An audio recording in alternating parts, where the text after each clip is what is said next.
Rian Johnson'ın yazıp yönettiği Son Jedi, serinin hayranlarını daha önce hiç olmadığı kadar ikiye böldü. Öyküye yeni karakterler ekleyerek Star Wars evrenini genişleten Johnson'ın, bu büyük anlatının altından kalkıp kalkamadığı büyük bir soru işareti, Disney'in Lucasfilm'i satın aldıktan sonraki vaatlerinden biri, her yıl yeni bir Star Wars filmini izleyicilerle buluşturmaktı. 2015'te Güç Uyanıyor'la, Disney dönemine geçen seri, Star Wars, Son Jedi ile evrenini genişletmeye devam ediyor. Seneye tıpkı Rogue One, bir Star Wars hikayesi gibi, üçüncü üçlemeden bağımsız, Star Wars evreninde geçen bir karakter hikayesi olan, Han Solo'yu izleyeceğiz.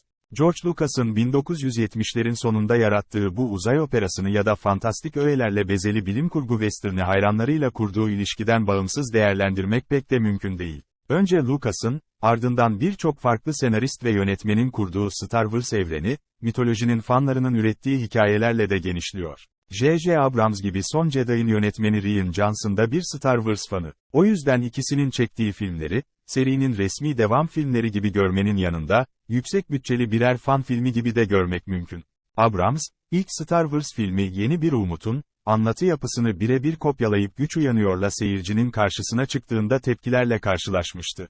ABD'de tüm zamanların en fazla gişe yapan filmi unvanını kazanan Güç Uyanıyor, bu anlamda bir tür yeniden çevrimdi. Bunun en büyük nedenlerinden biri, tamamını George Lucas'ın kendisinin yazıp yönettiği ikinci üçlemenin genel olarak bir hayal kırıklığı olarak kabul edilmesiydi. Bu hayal kırıklığının ardından ilk serinin duygusunu yeniden yakalamak neredeyse bir zorunluluk olarak görülüyordu. Mitolojik anlatılarda kahramanın yolculuğunun döngüsel bir yapıya sahip olduğu düşünüldüğünde, Star Wars mitolojisinin de diğer tüm hikayelerde olduğu gibi form değiştirerek başa dönmesine çok da şaşırmamak gerek. 35 mm peliküle çekilen Güç Uyanıyor'un, tıpkı orijinal Star Wars serisi gibi, sırtını dijital efektlere çok fazla yaslamadan kurduğu dünya filme nostaljik bir havada katıyordu. Rian Johnson Son Jedi'da, hikayeyi Abrams'ın bıraktığı yerden devam ettirirken, üçüncü üçlemenin ilk filminden başka bir yöne direksiyon kırıyor. Bir Star Wars fanı olduğunu filme yerleştirdiği ayrıntılardan çok rahat anlayabileceğimiz Johnson'ın birçok karakter ekleyerek genişlettiği öykünün altından kalkıp kalkamadığı büyük bir soru işareti. Diğer yandan Hollywood'un en güçlü yapımcılarının işin içinde olduğu düşünüldüğünde, filmde aksayan her şeyi Johnson'ın üstüne yıkmak haksızlık olacaktır. Filmin birçok farklı olay örgüsünü aynı anda işletme telaşı ya da filmin her yerine belirli bir amaç için yerleştirildiği belli olan temaların izleyiciye diyaloglar aracılığıyla doğrudan aktarılması, sadece Johnson'ın sorumluluğunda olamaz.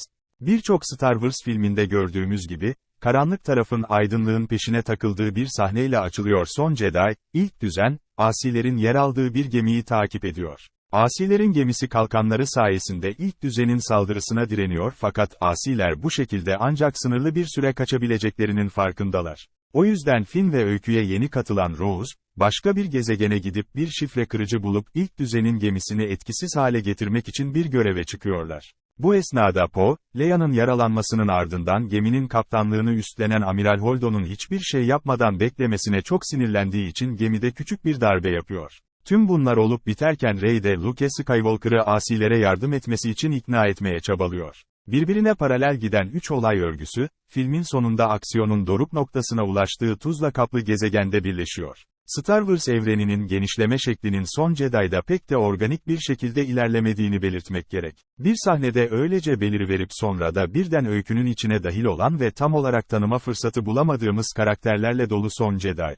Bu noktada Star Wars'un, Disney'in TV dizisi gibi birbiri ardına çektiği Marvel filmlerine yaklaştığı söylenebilir. Örneğin öyküye yeni katılan Amiral Holdo'nun hain olup olmadığı üzerinden kurulan merak öğesi, sadece öyküyü uzatmak için yaratılmış gibi duruyor.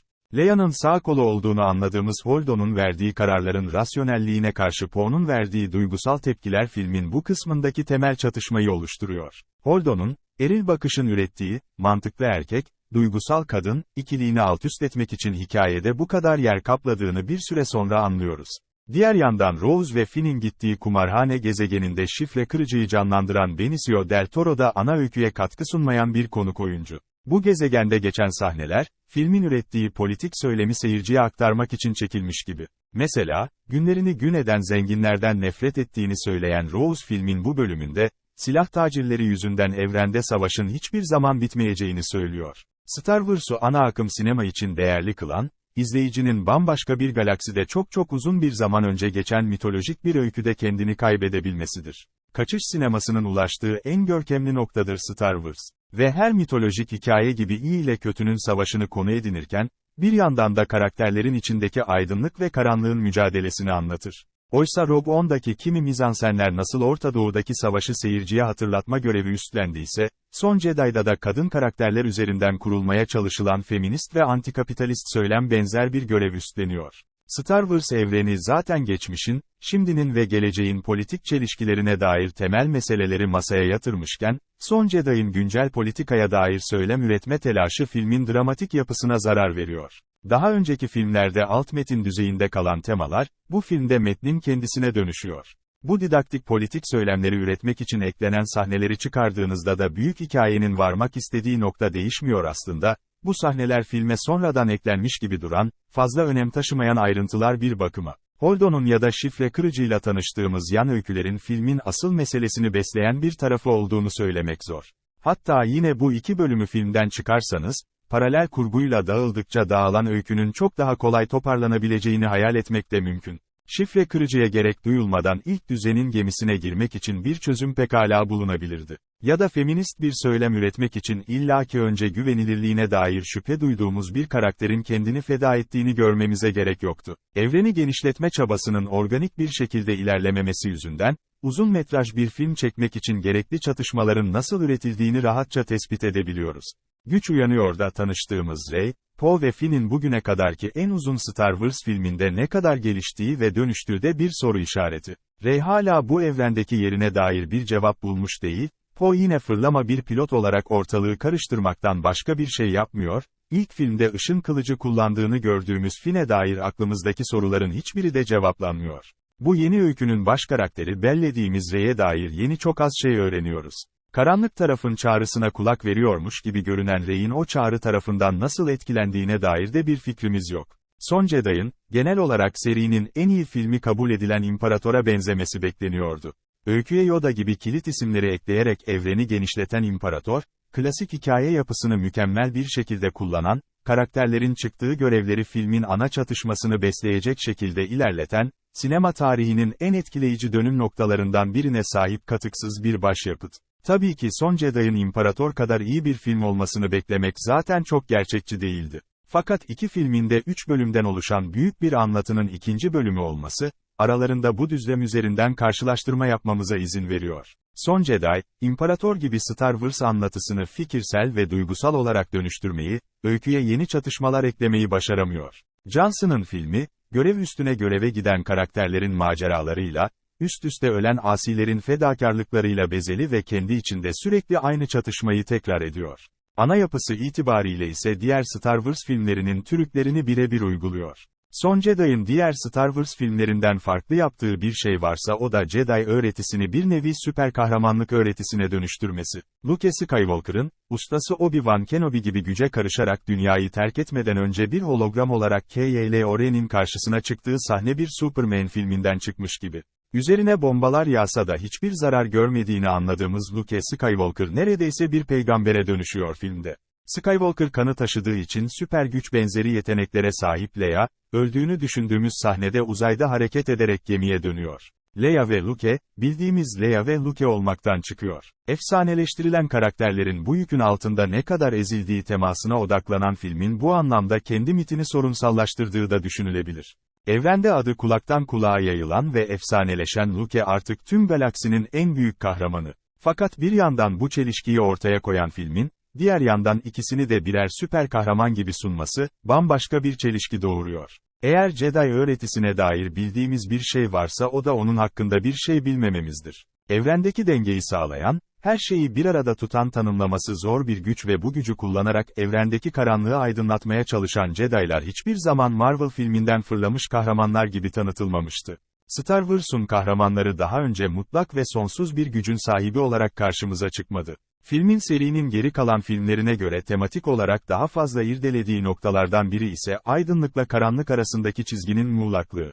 İlk 6 filmin asıl kahramanı Anakin Skywalker, aydınlık taraftayken karanlık tarafa meyleden ama nihayetinde, bastırdığı aydınlığı içinden geri çıkaran bir karakterdi. Burada da tıpkı dedesi Darth Vader gibi maske takarak karanlığın prensi olma çabasında olan ve içindeki aydınlıktan utanan Kylo Ren'in öyküsü benzer bir çizgide ilerliyor. Vader'in içindeki aydınlığı oğlu Luke geri çağırırken, burada Kylo Ren için bu görevi Rey üstleniyor. Luke ve Vader arasındaki baba-oğul bağının bunu ortaya çıkarmakta büyük bir etkisi vardı. Fakat burada Kylo Ren ve Rey'in aynı yaşlarda olmalarının dışında nasıl bir bağları olduğuna dair bir fikrimiz yok. Diğer yandan, Rey'in güçle neden bu kadar yoğun bir ilişki içinde olduğu da açıklanmıyor.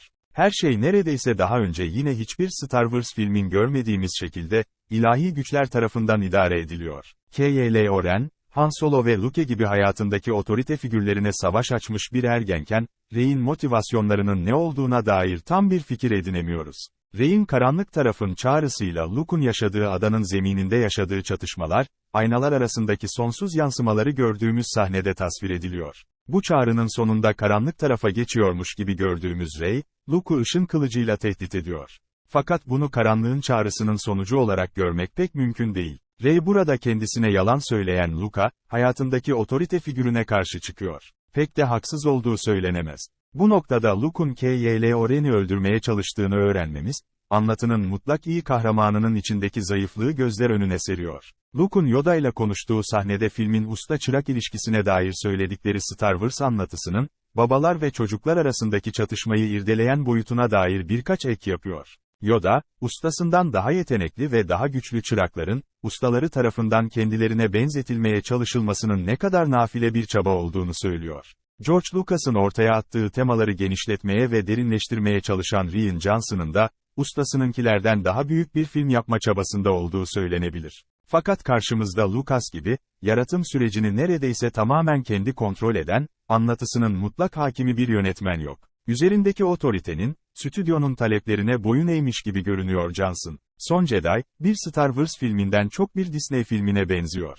Luke ve Leia bir süper kahramana, Jedi öğretisi önemsiz bir efsaneye, ana kahramanlar ise gösterişli aksiyon sahneleri izlememiz için oradan oraya sürüklenen birer piyona dönüşüyor.